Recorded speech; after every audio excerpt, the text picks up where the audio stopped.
Ya comienza un nuevo programa en divoxradio.com. Bien, seguimos conversando con Matías Ríos, quien está liderando temas obviamente relativos a innovación dentro de Siderúrgica Huachipato. Matías, bueno, nos comentabas también de cómo ves el contexto de las industrias productivas en cuanto a la innovación, cómo incorporan estos procesos desde las gerencias, obviamente, hasta los equipos que operan el día a día. Cuéntanos un poquito cómo construyeron, cómo está diseñado la metodología o la estrategia de innovación que te tocó a ti tomar y liderar en Huachipato, Cirúrgica Huachipato. Sí, claro. Mira, te cuento que Huachipato estaba cuando yo llegué, estaba finalizando un proceso estratégico de la compañía, por supuesto alineado con la estrategia del grupo. Esta estrategia tenía foco en la industria minera, tenía foco en la sostenibilidad, entendida principalmente a través de la descarbonización, y tenía foco también en los procesos de innovación. Esto fue súper relevante porque entonces quedaba explícita la necesidad de avanzar en los aspectos de innovación dentro de la cirugía, por desafíos industriales mundiales, digamos. Esto no es que no es que solo Cirúrgica Huachipato esté enfrentando un momento crítico, la cirugía del mundo está enfrentando un proceso crítico. eh, Debido a la antigüedad del proceso probablemente y a las condiciones actuales de cambio climático, más que nada. Entonces nuestra estrategia de innovación estaba alineada con la estrategia de la compañía y estábamos en el core nuestra estrategia estaba alineada con el core del negocio, que es lo primero y súper crítico también. En otras empresas me ha tocado observar que de pronto el trabajo de innovación no está alineado 100% con el core. En esas instancias, lo que suele ocurrir es que te vuelves tangencial también en la toma de decisiones, en la toma de decisiones estratégicas de cambio. Eh, entonces, es más anecdótica la innovación. En este caso no, era crucial, principal. Y desarrollamos la metodología principalmente basándonos en las etapas clásicas de desarrollo de productos y de desarrollo de servicios, desde, por supuesto, la identificación de las necesidades, luego el desarrollo y los ciclos cortos de desarrollo en el prototipaje, aplicando metodologías ágiles, para luego avanzar hacia pilotos industriales y finalmente hacer el traspaso del escalamiento con las áreas comerciales propiamente tales. Para ello necesitábamos articular capacidades internas productivas, las capacidades internas comerciales, articular con los clientes productores de bolas, los clientes productores de partes y piezas mecánicas, clientes finales también como la minería, quienes eran usuarios clientes de nuestros clientes en definitiva.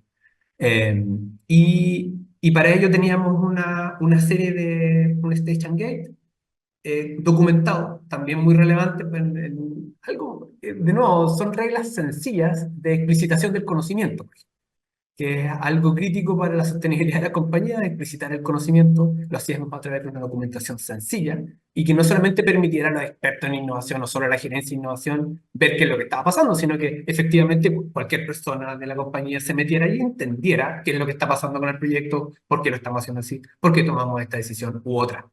Y otro aspecto crítico de la metodología era el involucramiento de las altas gerencias en las tomas de decisiones. Es decir, no era solamente la gerencia de innovación que definía, vamos a seguir esta etapa porque tenemos esta evidencia, siempre tomando decisiones basadas en evidencia, sino que en ese momento de la toma de decisiones se invitaba a las otras gerencias operativas de medio ambiente, u otras gerencias comerciales para que se tomara la decisión y en definitiva apropiaran el proceso y por lo tanto en cada uno de los pasos que hiciéramos estuviera apropiado en las diferentes áreas. De manera que no quedáramos aislados. Eso yo también lo identifico como algo crítico que en mis años de experiencia eh, es prioritario. Es prioritario el apropiamiento de toda la organización estar alineado con la estrategia general de la compañía y estar tomando decisiones basadas en evidencia, que también es algo que de pronto no siempre ocurre cuando tienes equipos técnicos muy fuertes. Porque entonces el equipo técnico, que es muy fuerte por una razón, y su razón es que tiene suficiente experiencia para tomar decisiones de pronto, no basado en evidencia de cliente, sino que basado en experiencia propia de conocimiento técnico. Entonces, insistir en la evidencia de cliente también es crítico y son de esas reglas cardinales de nuestros procesos. Que suenan fáciles y no siempre lo son. Oye, Matías, está bueno ese concepto. Obviamente, la apropiación eh, de las metodologías, de los procesos de innovación, finalmente pasan por una transformación cultural, igual que en otro ámbito, pero en el mundo de la transformación digital se suele hablar que primero viene la transformación cultural y luego la adopción tecnológica. Claro. En este caso es más o menos parecido, primero viene una adopción de un estado mental de componente, o con componentes de innovación, un amoblar la cabeza, los muebles de la cabeza, y luego me pongo a ejecutar. Y ahí preguntarte cómo lo haces, cómo lo hicieron, cómo lo han hecho en una compañía que eminentemente productiva, más clásica, para trabajar ese ámbito. Para la apropiación, nosotros lo que hicimos fue trabajar, como te digo, de estos comités de alta gerencia, por un lado. Era un trabajo amplísimo y transversal, porque tenía que ver con eso. Después hay toda una capa que es la de la superintendencia, digamos, que son como los jefes productivos de cada área. Eh, pero también con los ingenieros y supervisores. ¿Por qué son tan importantes los ingenieros y supervisores? Pues porque son en definitiva los que en la línea productiva toman la decisión. No todas las decisiones operativas pasan por el superintendente o por el gerente de operación. Muchas decisiones, la mayoría de ellas, pasan por los ingenieros y supervisores de línea. Entonces, si necesitábamos hacer un cambio y necesitábamos, como siempre pasa en el proceso de innovación, que lo necesito para ayer, porque estoy atrasado, porque el cliente ya me dio esta evidencia y por lo tanto necesito avanzar rápido. Y como necesito avanzar rápido, a veces tengo que eh, apurar que la línea realice un cambio u otro, y para eso pasa por la toma de decisiones de ingenieros y supervisores. Lo que hacíamos era preparar el terreno y preparábamos el terreno con primero contándoles de qué se trataba todo esto, por qué lo estábamos haciendo, por qué su pega era importante en este contexto general y partía igual que como partía acá, que hablando del cambio climático, hablando de la descarbonización, y después llegábamos a nosotros y cómo era crítico nuestro accionar en este contexto general, que entendiéramos que cada uno aportaba en este contexto general, por un lado eso, y por otro lado algo mucho más práctico, que es en definitiva en el lenguaje en el que habla un ingeniero de producción o un supervisor, que es el lenguaje práctico. El lenguaje práctico en el que en la línea nosotros teníamos que ir rápidamente, por ejemplo, identificar un problema que para ellos fuera relevante, y hacer el nexo articular con una solución normalmente existente, una tecnología normalmente existente, y ayudarles a resolver en gran parte ese problema. Al generar ese espacio de mejora y por lo tanto de confianza, entonces el supervisor o el ingeniero de producción estaba disponible después para reunirnos de nuevo, para hacer los cambios cuando estuviéramos apurados, para respondernos el teléfono en algún momento inapropiado, todas estas cosas que se necesitan de pronto cuando estás muy apurado, como era nuestro caso, como es nuestro caso. Y cuando además la realidad en los clientes cambia de forma muy rápida también. No es lento, es todo rápido. Entonces se necesita ese nivel de confianza, ese nivel de fiato, y ese fiato, además de las actividades propias que se entienden como de cultura e innovación, necesita ejemplos concretos, efectivos, donde la persona comprenda que esto realmente tiene frutos, no es una historia, es real. Y Matías, y ahí preguntarte hacia futuro. Eh, bueno, ya nos contaste al inicio el contexto y las fechas que están viviendo. ¿Cómo ves que este mundo, esta industria, no solamente el caso de Huachipato, Mm. sino la industria productiva, porque esto que está pasando allá eminentemente podría ocurrir en otras industrias en Chile que también se ven afectadas por elementos similares, condiciones de borde similares? ¿Cómo ves que esta u otras compañías productivas en Chile pueden sortear usando la innovación eh, situaciones como la que hoy justamente están viviendo. Sí. Eh, lo primero es estar alineados con desafíos macro. Eso es crítico. Yo diría que la mayoría de las compañías productivas lo están realizando. Están alineándose con los desafíos grandes, principalmente vinculados con el cambio climático. Eso es crucial. Lo siguiente que es crucial es tomar decisiones basadas en datos. Es algo que normalmente nosotros repetíamos mucho. También tú lo comentaste a través de los procesos de transformación digital. Fue algo que nosotros no logramos implementar de manera completa, efectivamente por temas culturales, como siempre, si esta es una historia extremadamente repetida. Eh, Tomar decisiones basadas en datos es crítico. Y lo otro que es muy crítico es vincularse con el ecosistema y para eso tienes que invertir en tiempo. Tienes que invertir tiempo en la vinculación para poder conocer el ecosistema de innovación, identificar las oportunidades de aceleración, de acelerar los propios procesos, o en el caso que no tengas procesos descritos formales, que también podría ocurrir, que te ayuden los actores del ecosistema a construir esos procesos formales y acelerarlos. Acelerarlos en tanto los directorios, los distintos directorios de las compañías, lo que necesitan es resultados a corto plazo, a mediano, y también necesitan estrategia a largo. Entonces, para poder responder a todos esos requerimientos, necesitas tener procesos formales, necesitas tener palancas que te permitan acelerar en algún momento de tu proceso. Para nosotros, por ejemplo, fue crítico vincularnos con el Centro Nacional de Pilotaje de Tecnologías para la Minería. Eh, Crítico en tanto necesitábamos pilotear nuestras soluciones y sabíamos que si solamente estábamos nosotros y la minera, iba a haber un punto en el que íbamos a discrepar con respecto a los resultados, a los datos, a la interpretación de los datos. Entonces sabíamos que necesitábamos un árbitro que además nos ayudara al proceso de pilotaje, pero un árbitro que dijera, estos son los datos, estos son los resultados, y por lo tanto, este es el informe final, y lo timbra. Y es una tercera parte. Y en ese sentido, esta vinculación con el Centro Nacional de Pilotaje fue crucial. Y yo diría que es crucial para toda empresa productiva, en tanto siempre necesitas una etapa que es de escalamiento del pilotaje eh, y por lo tanto gente con experiencia en esas escalas.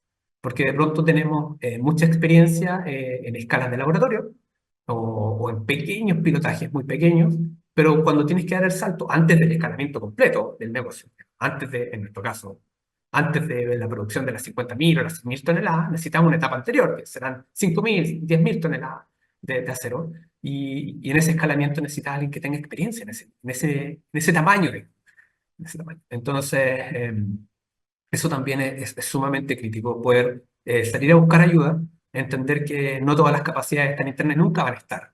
Eh, eh, y hay muchos actores disponibles y muchos actores que tienen la motivación para aportar, para colaborar, porque también están buscando nuevos nichos de negocio en los que se puede ir en conjunto.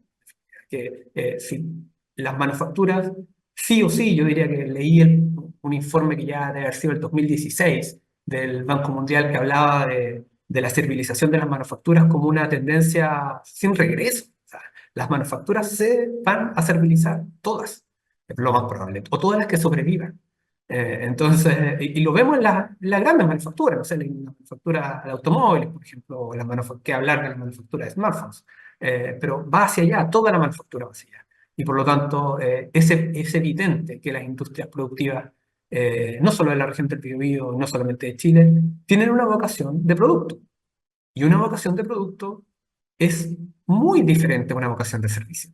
Es muy diferente en todo, digamos.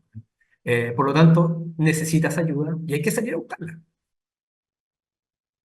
Y Matías, para ir cerrando, se nos va volando el tiempo, como siempre, pero preguntarte una, como acápite, como síntesis, hacia futuro. ¿Cómo ves tanto las productivas como la industria no productiva de servicios eh, desde Chile y obviamente vinculándolo al mundo startup, al mundo emprendedor? ¿Cómo ves que la componente o el gran paraguas de innovación corporativa, startups, I+D, en laboratorio, etcétera, desde Chile puede tener algo que decir en el mundo y en qué ámbito los ves? Eh, Te lo pregunto porque uno suele ver que Chile punteros en los rankings de producción de energía solar. Creo que leía por ahí un 40 y tanto por ciento, casi 50% de los telescopios del mundo están en Chile.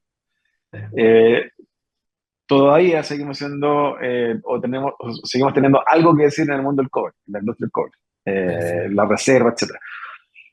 Bueno, esos componentes mezclados con tecnología, con innovación, ¿ves que pueden posibilitar que Chile en el futuro tenga algo que decir o pueda seguir teniendo cosas que decir en esas o en otras industrias en el mundo?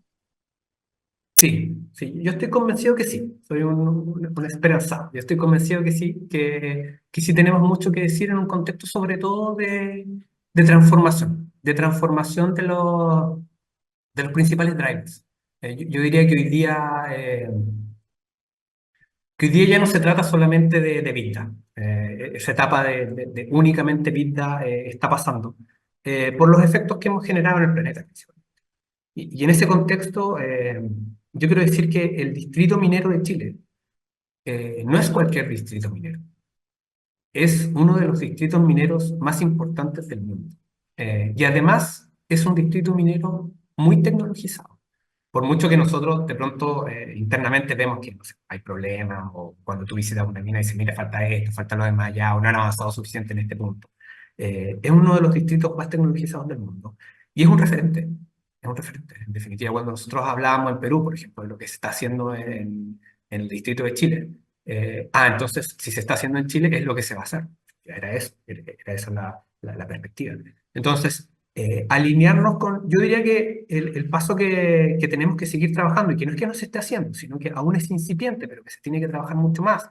Eh, por ejemplo, hay empresas que están sensorizando bolas de molino para poder conocer qué es lo que está pasando dentro del molino, no solamente con estos sensores externos.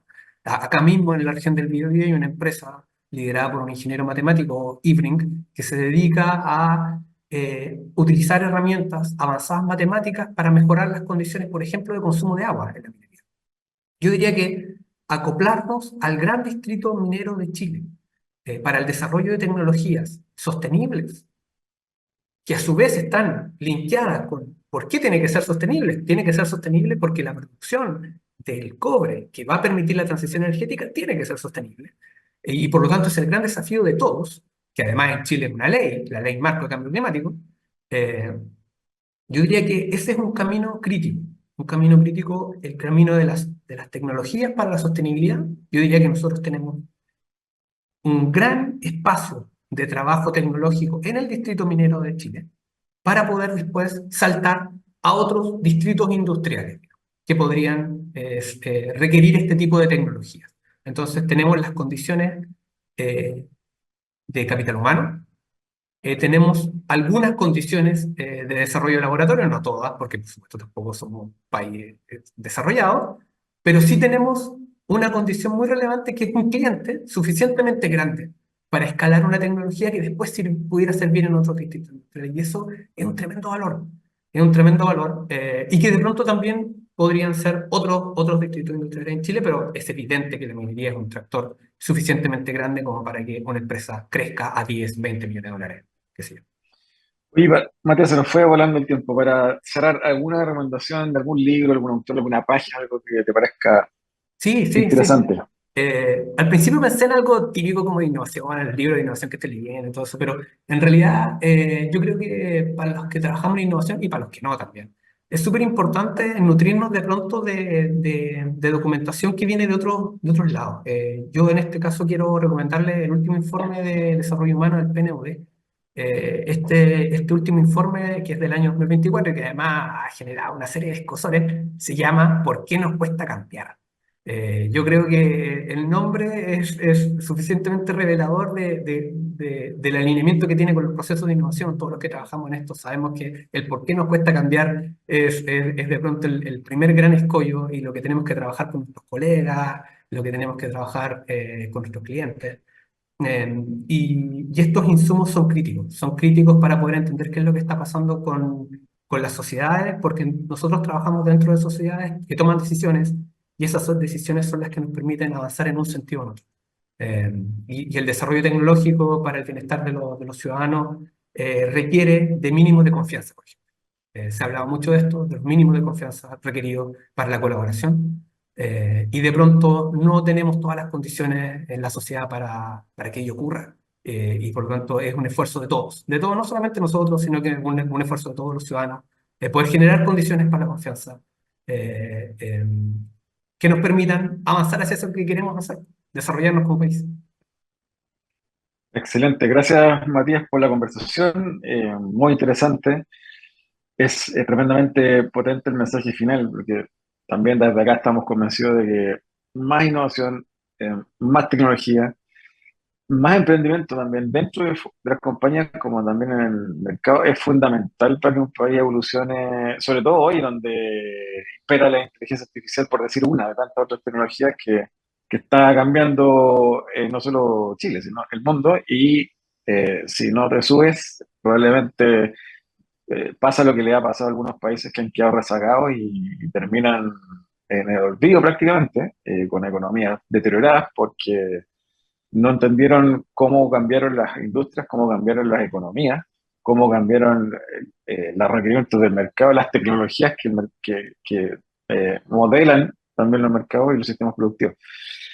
Creemos que también hay justamente un pie para que Chile se suba a ese carro. O sea, todavía estamos a tiempo, pero hay que apurarse. Así que gracias por esa reflexión. Te mando un abrazo y muchas gracias por estar el día de hoy acá en Divox Radio. Gracias, Ángel. Muchas gracias por la invitación. Que estén bien. Chao, chao. Gracias a ti. Nosotros vamos también despidiéndonos de este programa, de esta edición del día de hoy de Expreso con Futuro, sin antes recordarles que pueden revisar, acá abajo van a aparecer las redes sociales de Divox Radio para que puedan revisar las ediciones de este programa y de los anteriores también de este programa, también de la serie de programas que tiene Divox Radio para ustedes, y también obviamente en www.divoxradio.com. Será hasta otro martes 9 de la mañana en otro Expreso con Futuro. Chao, chao.